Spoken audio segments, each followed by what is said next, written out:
Okay, so I need your help, guys. I've been trying to perfect this dish, the gulay na mais, or other people here in the Philippines call it swam na mais. Pero here in Silang Cavite, we simply call it gulay na mais.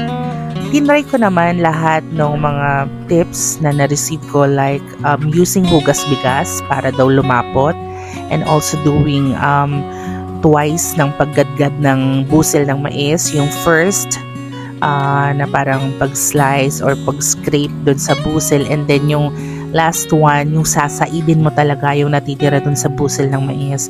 And I also tried boiling yung mismong busil ng mais sa water, pampadagdag lasa at saka lapot. Pero hindi talaga, for some reason, hindi talaga ma-achieve yung lasa na hinahanap ko. Yung same lasa ng luto ni mommy.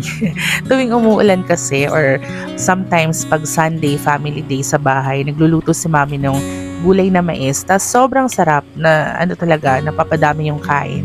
Especially pag may galunggong, yung pritong galunggong na malutong. Yan, ganyan, sarap, no?